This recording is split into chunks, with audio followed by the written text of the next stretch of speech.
Why on earth would you want to go on holiday by yourself? Luke, I want to take you back to about 2021 and your first ever solo trip, solo holiday to Valencia. And we've spoken about it before, and you literally the other day posted something as well, which is perfect timing for the podcast. You said it changed you as a person and opened so many doors for you. Now, why do you feel that solo travel is so important? Straight in. I like it. Solo travel is so important because it opens a part of your brain I don't think gets opened until you do it, in my opinion, in just that you learn so much more about yourself, but also about the world. And you realize that things aren't as scary as what they seem. And a lot of the time as humans, we don't do certain things because our brain wants us to be safe. But in order for us to be able to change, grow, become better and do what we want, we have to be able to like push back against those thoughts that we have. And doing solo travel for the first time, it almost kind of mutes that part of the brain where you talk yourself out of things. I don't get me wrong, I still talk myself out of things sometimes, but then I think back, I was like, hold on a sec, I've done a lot and I can do this as well, you know, and you can question it easier. So it doesn't stop it, but you can question it easier. And I think that is a skill that us as humans need to have if we want to be able to grow. Amazing. And talk to me about that first ever trip that you went on. I like kind of walking through that thought process that you went through when you were like considering it. So kind of help me understand your initial thought process of like your first ever solo trip. Like paint a bit of a picture, like what was the motivations behind going A to Valencia and B going solo. And then we'll kind of get into like the run up, like how you felt in that run up to actually like giving your passport at the airport. Okay, cool. So I was in a relationship for 5 years, from 2016 to 2021. In 2021, when she ended it, we had 2 holidays booked. And I said, did she want one of them or them? And she was just like, no, you can have them. I was like, cool. I didn't actually end up going to either of those places. I ended up changing it so that I could go to the places I wanted to go to by myself instead. And one of them was Valencia. And Valencia was like, this is going to be quite a plain idea. I just love paella. And that's where it originated from. So I was like, I'm going to Valencia. And I had no idea what it was like there. I knew it had a beach as well. And then that was the main reason, is to get myself out of the environment I was in. That relationship ended. It was 5 years, long time, first love, and very weird time for me. But I knew that I wanted to do something like this. So I booked it. And then throughout that whole build up to going, I was just like, especially obviously when we got close to the time, I was like, oh, should I go? Like, you know, like, should I just leave it? Like talking myself out of it. Like, I don't need to go on my own. It's a bit weird. I'm like, is it a bit weird? Like, who knows? Like, there's no right or wrong or perfect kind of scenario for it. So I was just like talking myself out of it, and then got in the car to go to the airport. I like driving myself to the airport, just knowing that I've got my car at the airport. When I land back, I'm just like, yeah, it's cool. I can just drive myself back. I don't have to wait for anyone. It's cool. So drove myself to the airport, just kept thinking, nope, you're going. Got to the airport, and that was it. I was locked in. I'm not turning back there. And sat on the plane. And as soon as my bum touched the seat of the plane, it's just like my mood lifted. I was like, I'm going on holiday. How exciting. But then it was all the unknown because it was all on my own. And before that, when I was that first relationship I had, we did a lot of like little holidays in Europe and things like that, just to get the little city breaks and stuff. We used to be a fan of them quite a lot. So yeah, so that was how I kind of decided to go to Valencia, and one of the best experiences in my life. And I'm so glad I did it. Like, whenever I've been in a similar situation, whether it's just even just traveling by yourself, it's that kind of like you're getting the seat of the plane or or whatever it is, and there's just a sense of like, okay, cool, like this is happening. Like, I typically, you know, whenever I'm on a plane, I'm like, if I end up by myself, I'm by myself. AirPods in, like, let's crack. So you land in Valencia. What's kind of on your agenda? Obviously, apart from paella, what are we looking like? Ice cream, mate. You go Gelato. Mate, this we have in common. It is gelato. You post some naughty gelato on your mate. My camera roll is just like constant pictures of me with gelato all the time. What's There's your favorite flavor? if it, gun to head right here, right now, I'm saying pistachio, and I don't know why that's in my head. Uh, Mate, I'm free and easy. Like, let's try it. I'm here for a weird flavor. I'm here for the classics. Yeah, okay. No, or like even just sometimes like plain vanilla can just bang.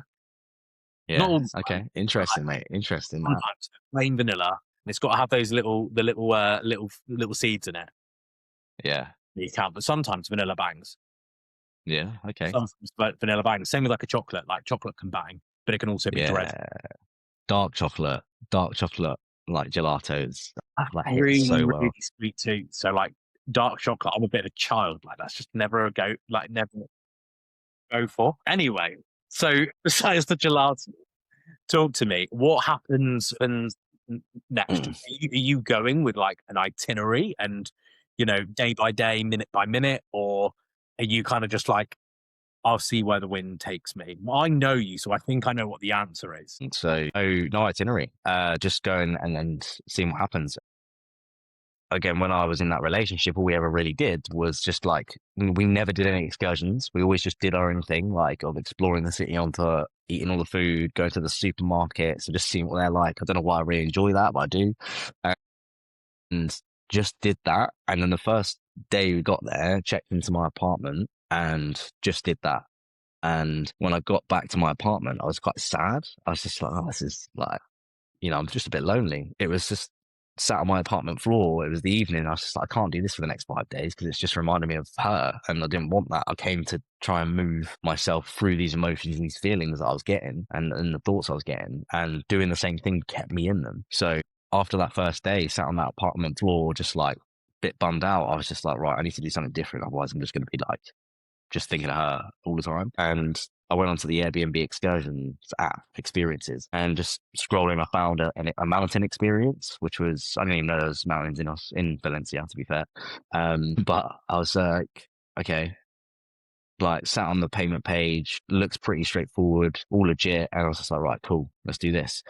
And I sat there for like a good 45 minutes to an hour, just like, do I really want to do it? Oh, I don't know. I don't need to do it.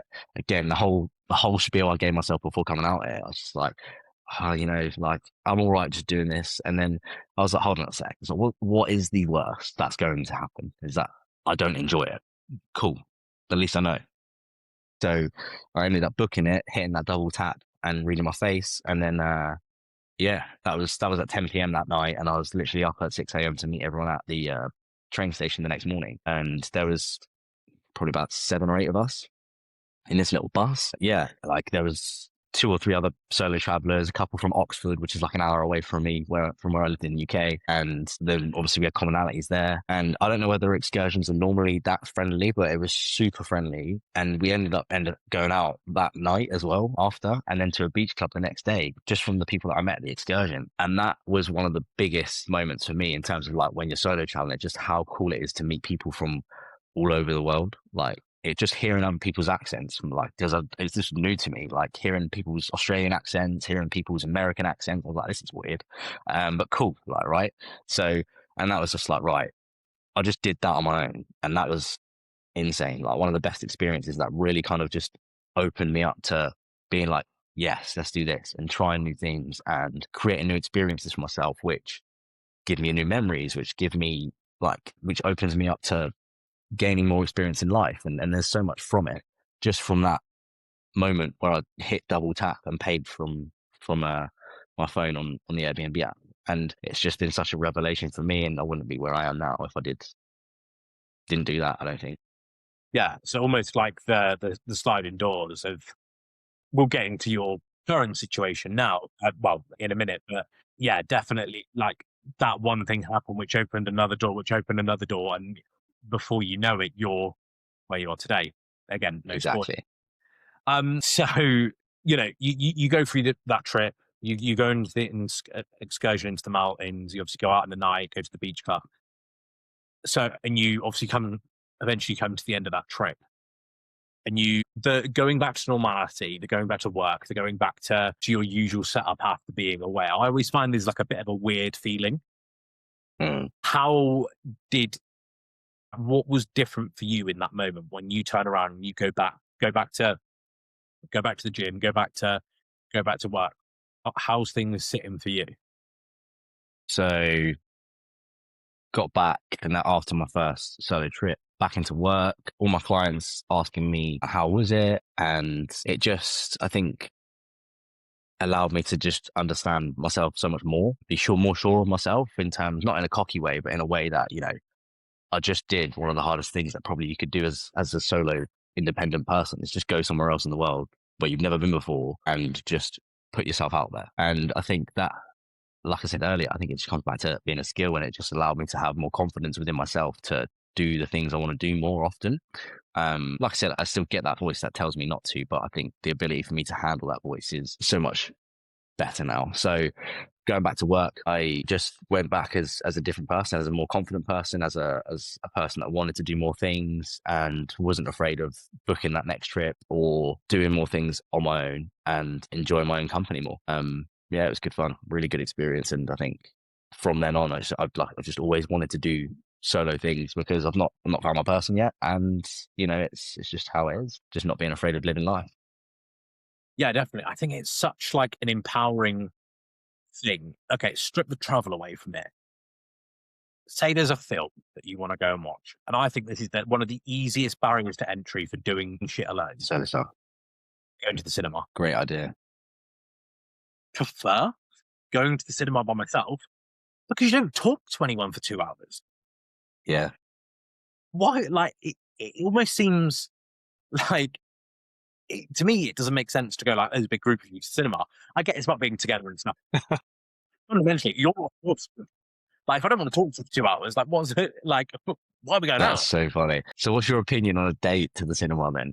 Because I don't think it's a great idea, really. Like, unless you're obviously already together, but if it's like a first, second, third, or fourth date, you're just like, And unless you're both there, like, okay, we're going to go out for dinner afterwards, or we're going to go out for dinner before, or it's part of like a day out together, okay, go for it.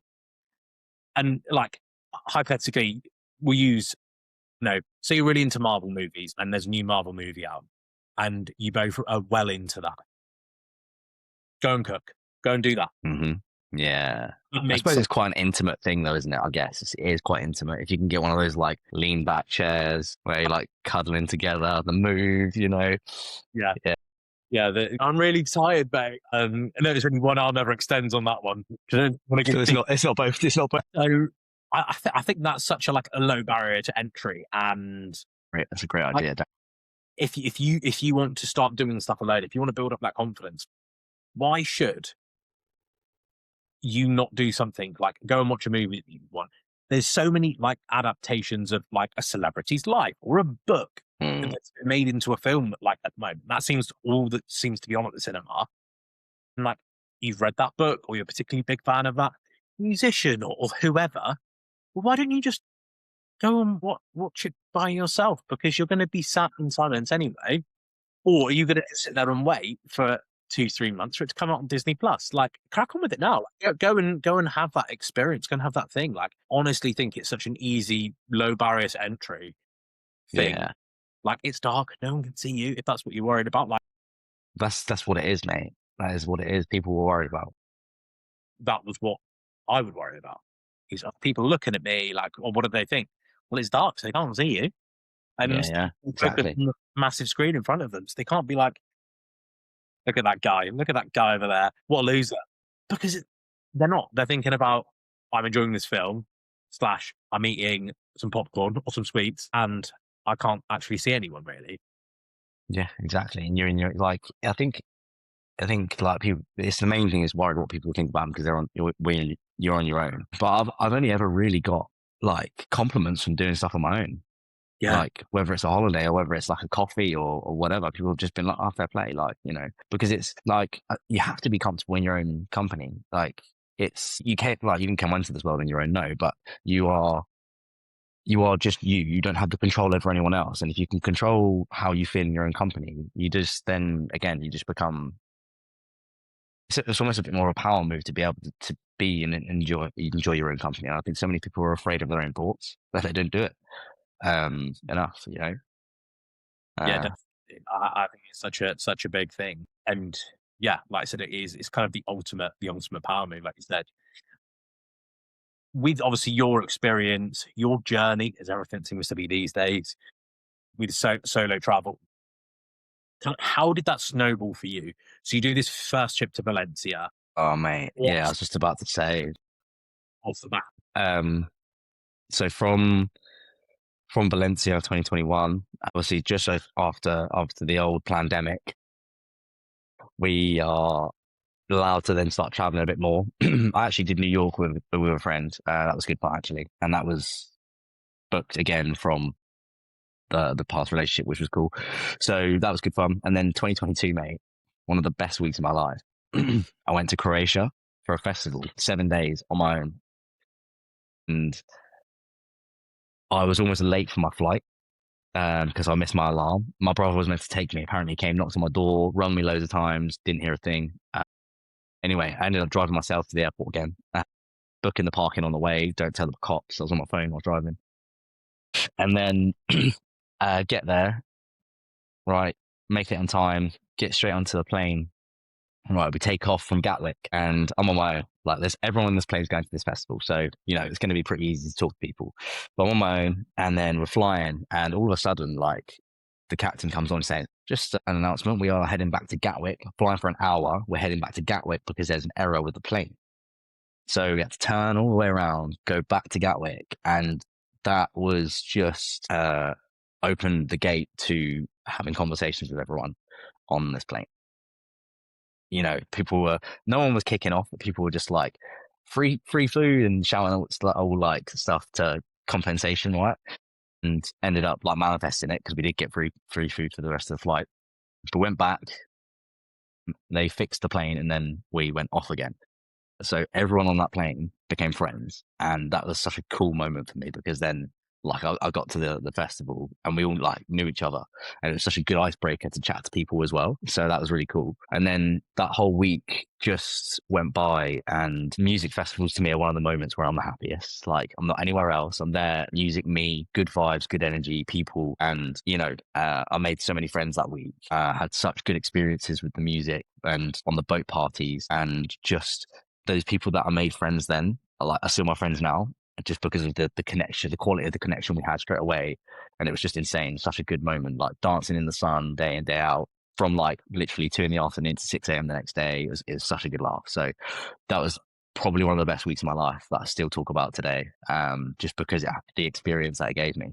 So Yeah, amazing, mate. And now, say someone's listening along and they are like, okay, maybe there's something in this for me. Like, what would be the kind of the one thing that you would say to them? One word of advice, one like a little nudge for that person that's listening and thinking, any doubts, write them down, turn it around to the opposite. So I can't do this.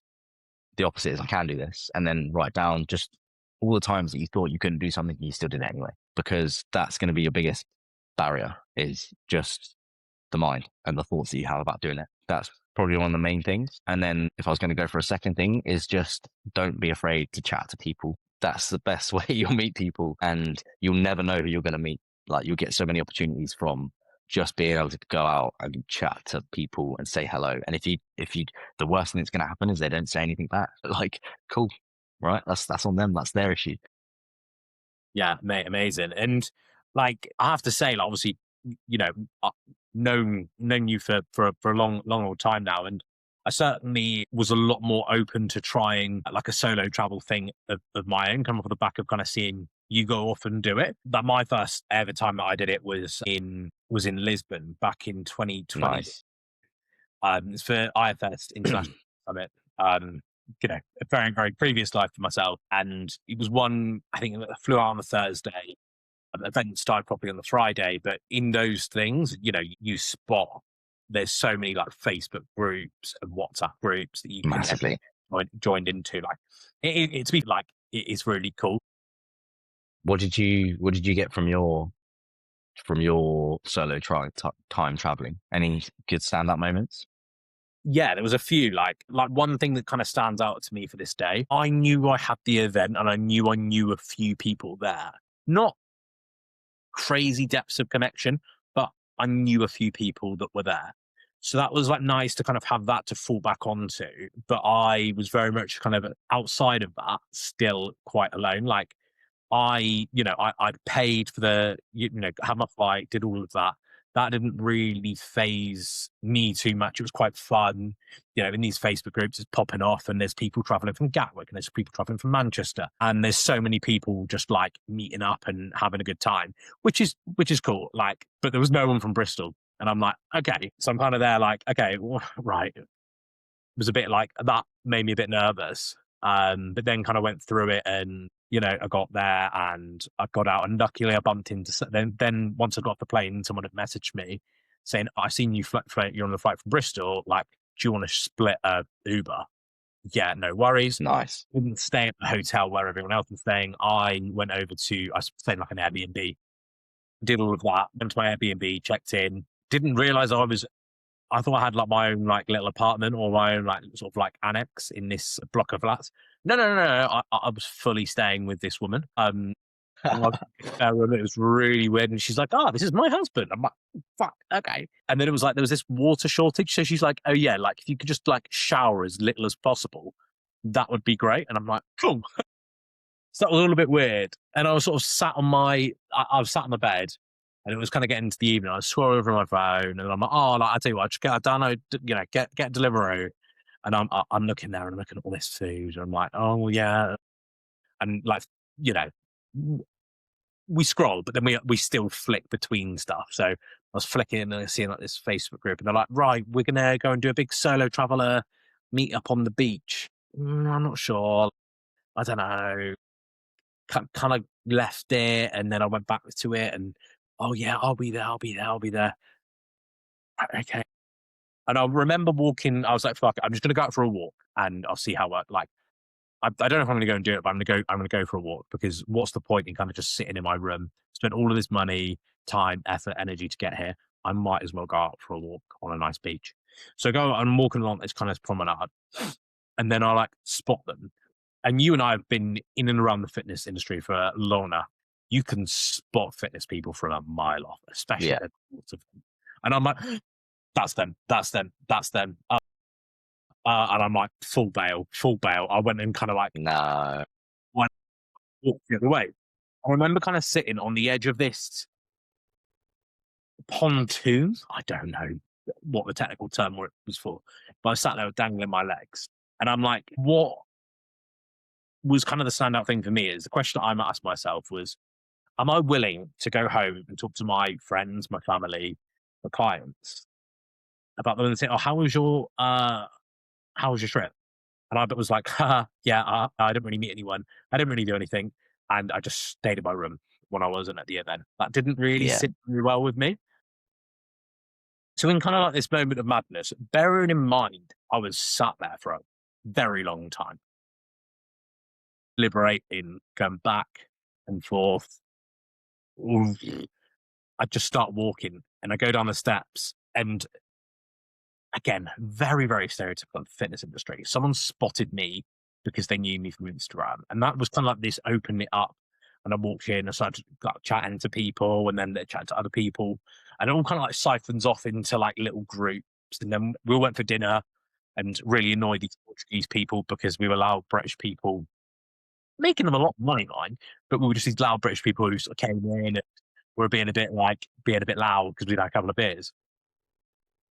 And like that was kind of the start of it for me. Like I'd kind of just had this moment of madness, thought about like I'm not willing to go home and be like, well, I just sat in my room, or skirt around it, not talk about it, because like again, similar to you, it was not too long after like a breakup of a long term relationship, and it was really important for me to be like, well, actually, like let's go and make something of it. Let's go and have some fun. Like just go and put yourself out there. What's again similar to yourself? Like, what's the worst could happen? Literally, isn't it? Ended up being a very, very fun weekend, and making fun friends, deepening connections that I already had, and walking away with stuff that like it's where I started to like learn little things about myself. Like these events you can go and you can watch back to back seminars all day, but you'll learn so much from just chatting to people, building friendships, building relationships outside of that it doesn't actually matter. It doesn't matter that you've gone to a handful of seminars, because you then actually can make sure that you go to the ones that you really want to go to and are really going to get the most out of. It's such a good experience, eh? You start to like, like cherry pick the information of like, oh, I particularly struggle with this, or I'm interested in this. Bang, I want to spend more time doing that sort of stuff. So that was kind of my first experience of it. And I've ever since, one of the first things I did when I come home, they're like, oh, how was it? How was it to go by yourself? And I'm like, the big thing was I loved it, but I would love to do it without that safety net of an event. I would love to go away to a couple of days, somewhere that I've never been before, and a country I've never been to. Maybe there's a bit more of a challenge with the language barrier. Like, let's go and let's kind of jump in the deep end and just learn how to swim. Yeah, absolutely, mate. Amazing, mate. So, kind of jumping forward to now, and I'm just going to come out and say it. Why do you think so many Brits in their 20s suddenly up sticks and moved to Australia? Oh, there's so many different reasons, man. Yeah. So I do think it's something like people do when, I listened to a podcast recently. It's Chris Williamson, and they just said when your hardest days of your life happen, they're often enough of a launch pad for you to make a change in your life. And I think it comes about from when people have hard days in their 20s, whether it's a breakup, losing a family member, whether it's losing a job or like the house, whatever it might be. When that happens, you're just like, right, I'm not saying make a choice in an emotional state all the time, but like often, like when you have that and you've processed things, then you make it, you have the ability to be like, right, like I've got no ties. I can do this. I can book a flight. And that's essentially all you're doing in that moment is booking a flight. You're not actually doing anything else. So I think that's why it's just the lifestyle, obviously you hear about it all the time and it's very attractive for people in their 20s, 30s or whatever, and that aren't looking to settle down yet. Makes sense to do it. Like, you're in your 20s, right? You only get them once. So as far as we know, so do it. And then everyone that does try it has a taste of it, either loves it or not. And most of the time, I wouldn't know what the stats are, but most of the time I can guarantee you love it.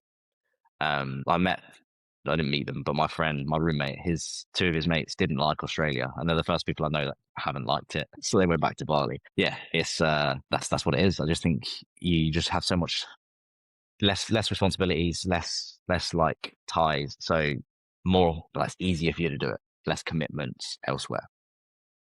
Amazing. And obviously, like, again, kind of just to fill in the gaps for people, like, you've not long, I say not long, you've been there for a while now, haven't you, Australia? I'm on my third year now. So, Third year? Yeah. Really? Yeah. When did you I kind of messed up my first visa though. So I went at the beginning of 2024 and I messed up my first visa. So my first visa, I ended up going back to the UK to sort out my life, sell everything in storage because I knew I was coming back. So what I did was I went out at the beginning of 2024 and was only going to go for 2 months, stayed for 4. And before I flew back to the UK, because I had things planned with clients, friends, family, and all that for the summer of UK and Europe, I booked my flight back to Australia for November that year. So I knew I was coming back before I'd even left because I wanted to live there. That 6 months was obviously still running on my visa. And then before I went back, I actually booked my next visa. So I kind of wasted my first visa because when I got back, because I booked my next visa offshore, so out of Australia, then activated that new visa as soon as I landed, where I didn't need to because I still had my first visa. So I sort of just wanked my first visa. But lessons learned. So I'm on my third visa. I've been here for 2 years, and yeah, that's where I'm at. How are you finding it compared to where life was at when you were in the UK?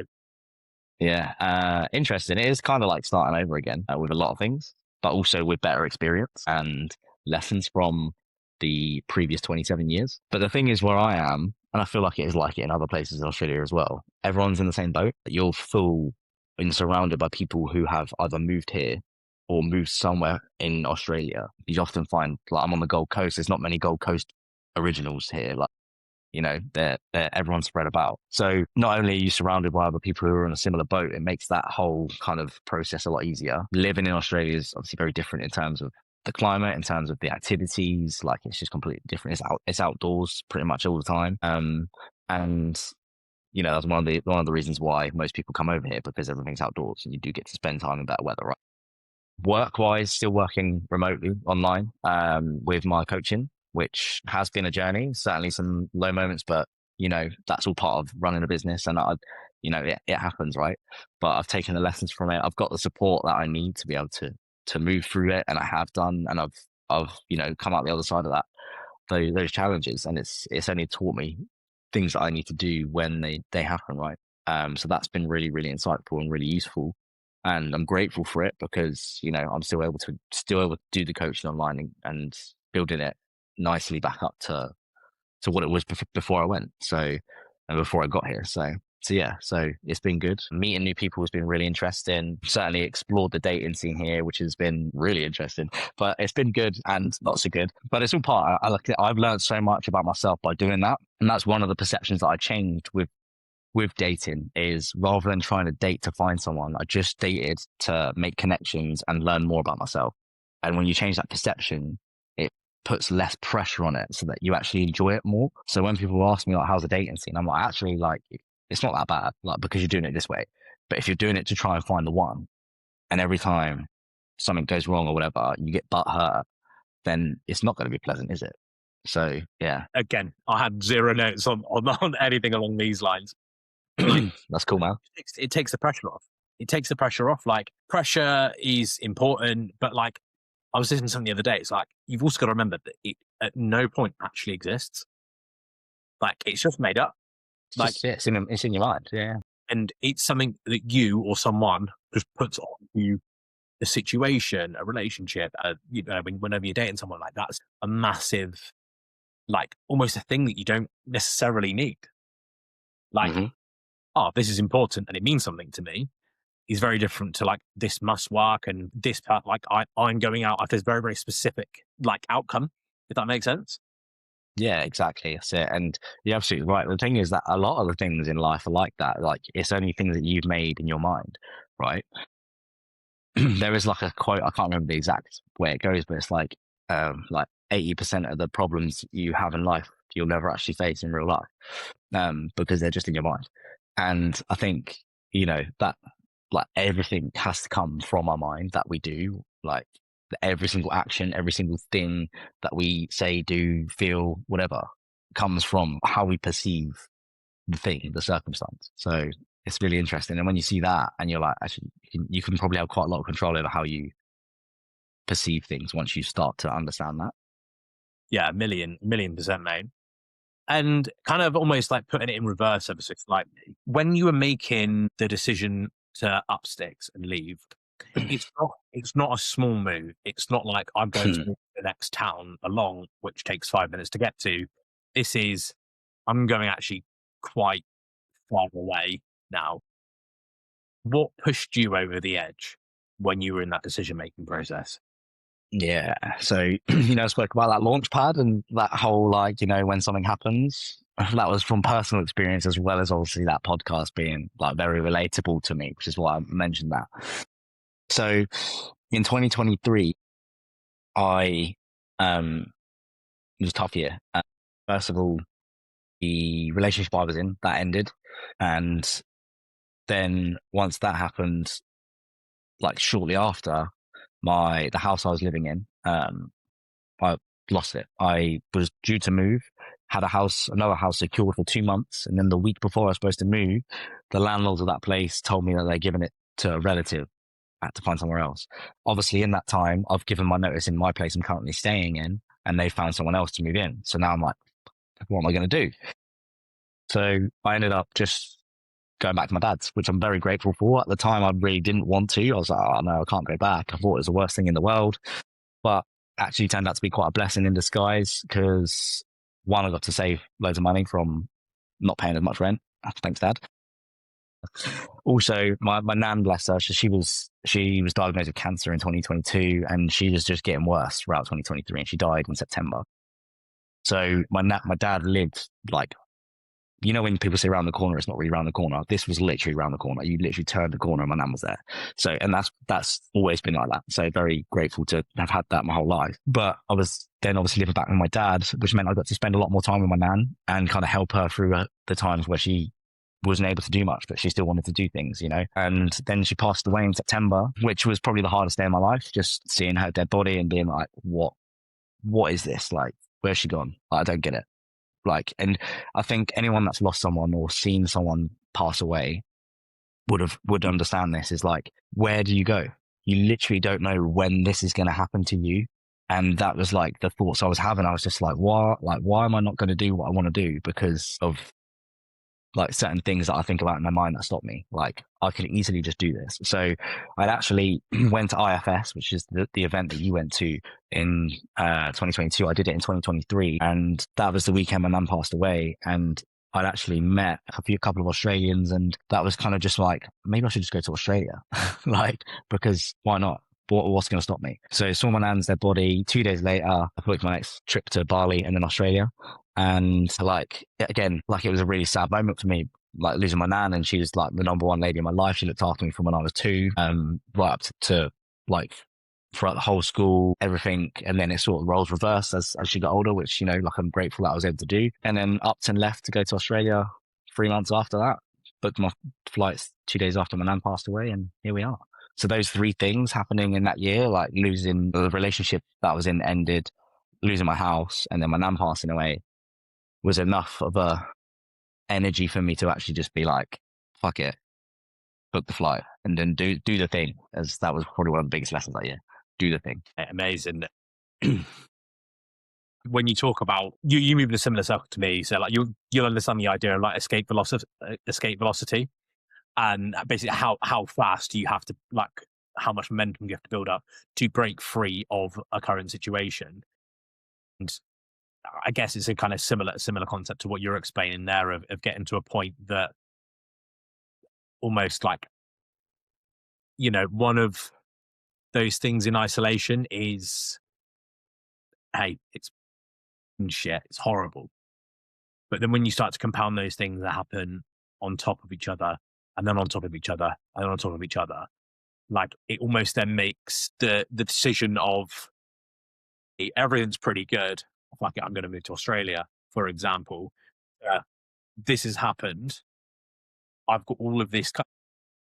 I don't like the word motivation, but kind of like all of this sort of like charge and energy to turn around and make that big decision,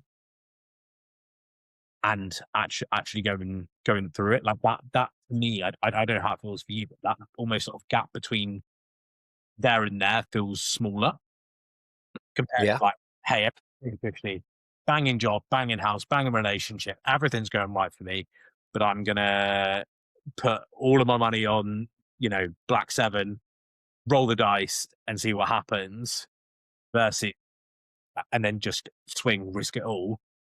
Like, people don't tend to do that. I think kind of what I realize and understand from my experience alone, like those sort of, and again, forget kind of the levers in it, like Australia or particular things that have happened. Like, people will end up doing, for want of that word, mad shit because they've been through a traumatic experience Yeah.